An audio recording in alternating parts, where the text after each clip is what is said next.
Good morning. This is Paula at the Barkman Library, and this is Paula's Picks at Barkman.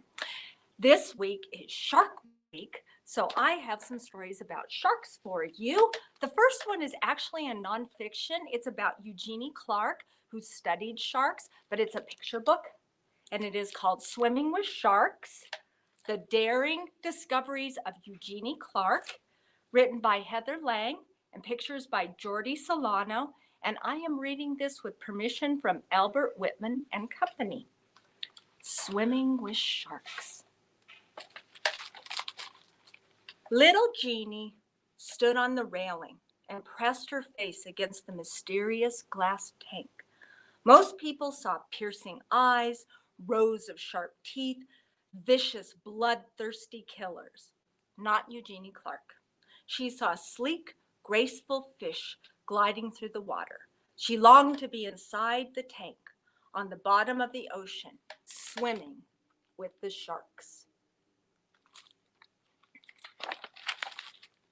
Every Saturday morning, Jeannie raced into the New York Aquarium and shared her passion with anybody who would listen. Jeannie loved learning about all kinds of fish, but there wasn't much information about sharks.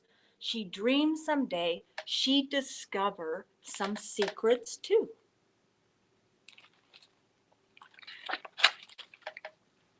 Mama saved her pennies and bought Jeannie her own fish tank. Soon the small apartment overflowed with fish and reptiles. Jeannie wondered, do fish get sick? Do they think? Do they sleep? She observed, she sketched, she took detailed notes. Jeannie dreamed of becoming a fish scientist and exploring the ocean like her hero, William Beebe. Maybe you should take up typing and you could be a secretary to William Beebe, Mama suggested. In the 1930s, few people dared to study the depths of the seas, and none were women. Most people didn't think women could be scientists or explorers. I don't want to be somebody's secretary, said Jeannie. Jeannie took every science class she could find in college and got her master's degree in zoology. When a famous ichthyologist, a fish scientist, asked her to come to California to do as research assistant and take oceanography classes, she jumped at the chance. The ocean became her classroom. Jeannie collected fish and studied them. She took water samples. She dissected a swell shark to investigate how and why it puffs up. Wearing a face mask, Jeannie explored the underwater world for the first time. Its beauty mesmerized her. Jeannie couldn't wait to dive deeper, stay underwater longer, and maybe even see some sharks. And she's got her little notes here that says sharks are complex. One day, on a research trip, Jeannie's professor let her try a helmet diving. As she slipped into the cold water, the heavy metal helmet pressed on her shoulders. A line from the helmet attached to an air pump in the boat. Down, down. The kelp welcomed her, waving back and forth with the underwater currents. Down, down, down. She marveled at the fish all around her. Jeannie was finally on the bottom of the ocean. In 1949, the U.S. Navy hired Jeannie to study poisonous fish in the South Seas. One afternoon, while collecting fish underwater, she sensed something behind her. A huge shark! Jeannie froze. The shark swam closer and closer, a few feet away. Then suddenly it turned and dove down, disappearing into the darkness. Jeannie was too excited to be scared. Most people thought sharks were stupid, unpredictable eating machines. Jeannie believed there must be more to these beautiful fish. She wrote in her book, most sharks are timid. In 1955, she opened the Cape Hayes Marine Laboratory in Florida. Right away, she built a shark pen next to the dock. No one had studied living sharks in their natural environments before. Jeannie caught hammerheads, blacktip sharks, dogfish sharks, lemon sharks, nurse sharks, bull sharks, and tiger sharks. She observed, she sketched, she took detailed notes. The more time Jeannie spent with sharks, the more she knew people were wrong about them. She wondered, could sharks be trained? And she writes in her notebook, sharks are diverse. There's many types. In no time, Jeannie taught a pair of lemon sharks to press a white board connected to an underwater bell, then swim to another spot to catch their reward. The female shark discovered if she let the male shark press the target, she could gobble up the food before he got there. Even after a 10-week break, the sharks remembered that drill right away. So she writes, sharks are clever. Scientists all over the world admired Jeannie's research and came to work with the shark lady at her lab. As diving equipment improved, Jeannie dove deeper. She spent longer periods of time underwater and uncovered more secrets about sharks. Jeannie studied the mating frenzy of the gray reef shark. She researched an undersea hatchery for the Japanese swell shark. She swam with a dogfish shark as small as a pencil and a whale shark as big as a bus. And she writes in her notebook, some sharks are gentle. The big whale shark. Jeannie knew the more she discovered about sharks, the less people would fear them. When she heard there might be sleeping sharks in Mexico, she had to investigate. Scientists thought sharks had to be swimming to keep the oxygen flowing through their mouths and over their gills. She wondered, why would a shark lie still? So down, down, down, she swam into the shark's cave. Suddenly, she was face to face with a requiem shark, one of the world's most feared fish. Was the shark really sleeping? Would it feel trapped in the cave and attack? Jeannie stared at the shark's sharp biting teeth and the 4 rows of extra teeth behind them. The shark's mouth opened and closed, pumping oxygen over its gills. A remora fish cleaned the shark, nibbling on parasites and wiggling in and out of its gills. As Jeannie swam toward the shark, it followed her with its eyes. This shark was not sleeping, but it did not attack. She took water samples and tested rocks and water currents. She observed, she sketched, she took detailed notes. Jeannie discovered the water in the caves was less salty, loosening parasites on the shark and making cleaning easier for the remoras.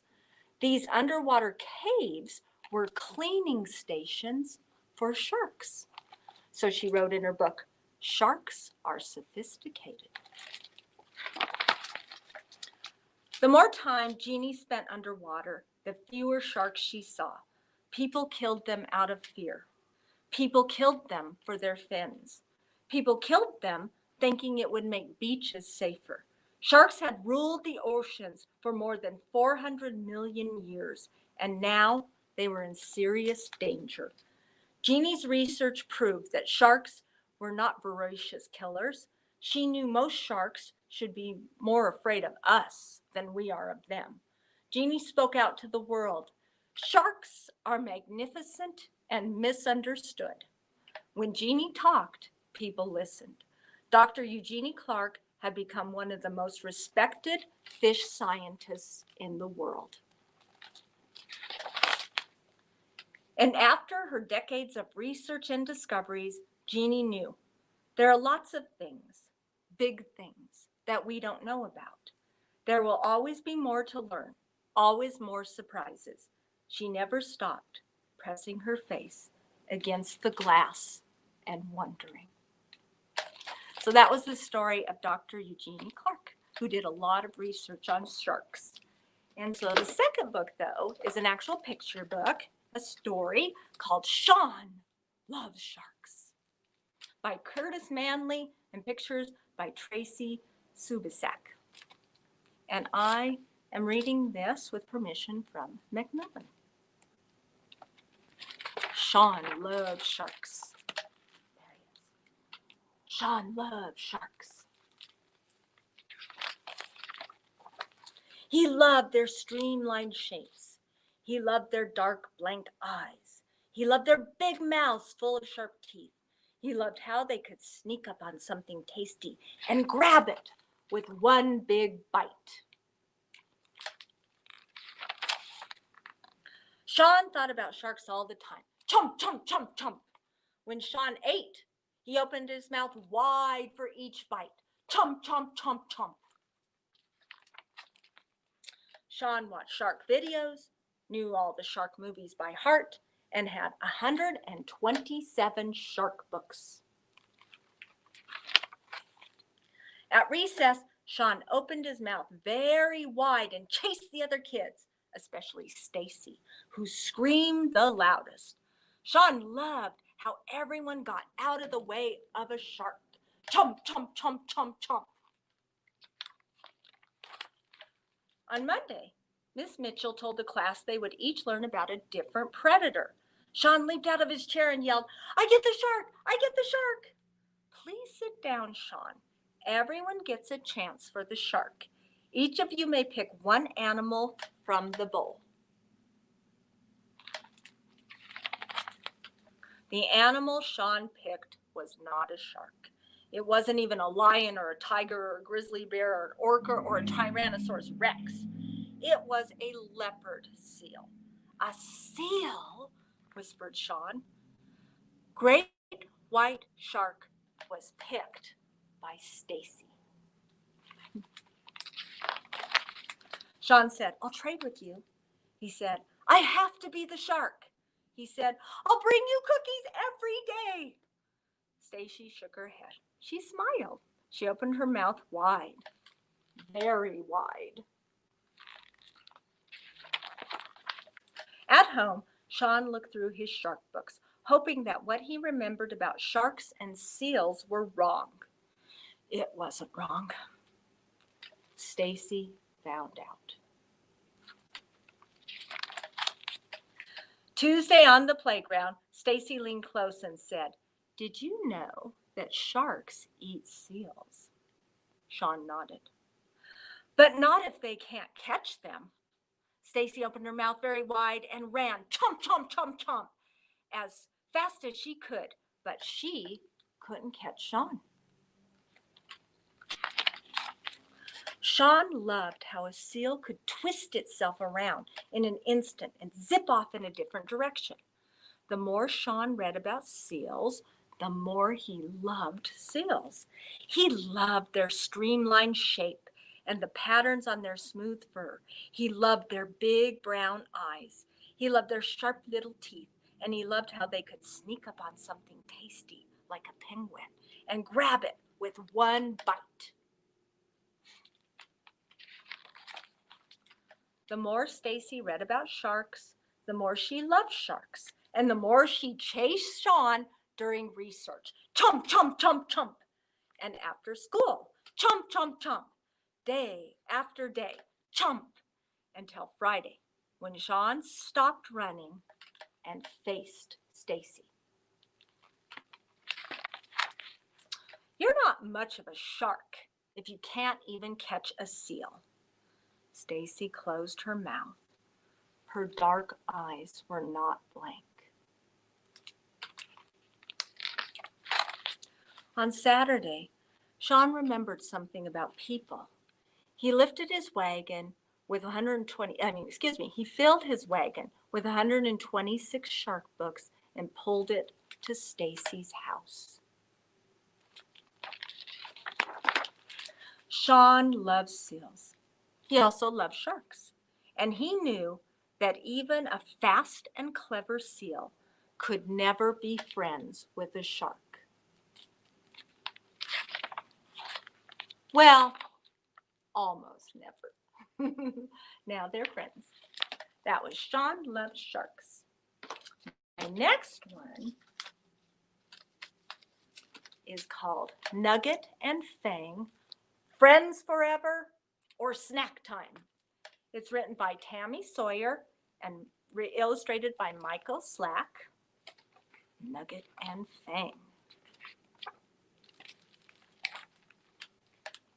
In the deep, deep ocean lived two best friends, Nugget and Fang. They did everything together.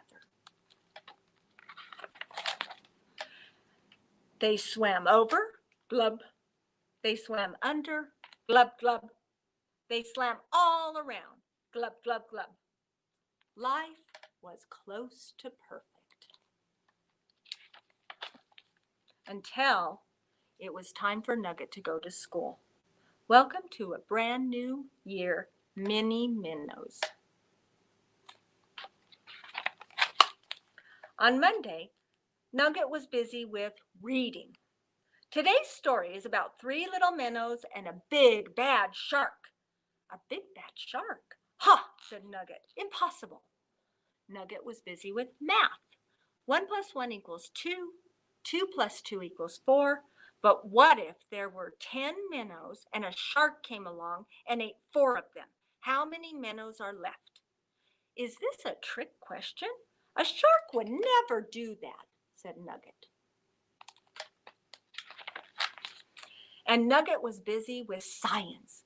Sharks are scary. Here's the proof. The stuff on that poster isn't true, said Nugget.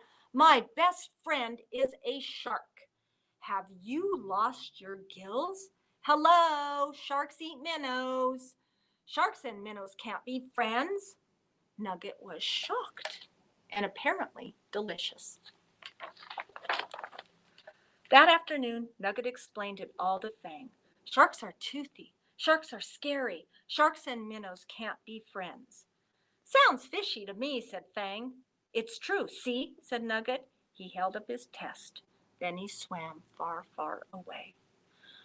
Fang's heart sank. There was nothing he could do about being toothy, but he needed his best buddy back. He had to prove that he wasn't scary. On Tuesday, Minnie Minnows had a surprise visitor, a very big surprise visitor. The visitor gave Nugget his friendliest smile. Shark! Swim for your lives! Oh, my algae, said Nugget. It's Fang. On Wednesday, Fang tried a different approach. Dear Nugget, I'd love to have you over for dinner. Sincerely, Fang. He wants to eat you for dinner. Holy mackerel, said Nugget. On Thursday, Fang tried everything he could think of. A tattoo, a special delivery, you're fantastic, a song and dance, but nothing worked. On Friday, Fang was out of ideas. All alone, he swam over, blub. He swam under, blub, blub. He swam all around, blub, blub, blump. Life was not even close to being perfect. Fang was so busy boo-hooing, he didn't notice a net drop down, down, down, right on the mini minnows. Oh no, we're the catch of the day. The net pulled up, up, up. Somebody help! Fang squinted. Nugget? He had to do something, but what? Fang fanned his gills. He wrung his fins. Then, ping! Fang had a plan. Danger, shark-sided, big sharp teeth.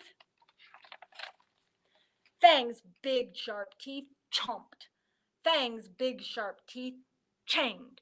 Fangs saved the mini minnows. All the minnows stared.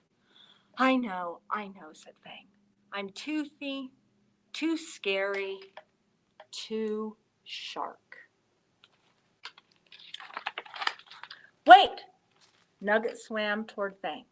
There were 10 minnows, he said, and a very special shark came along.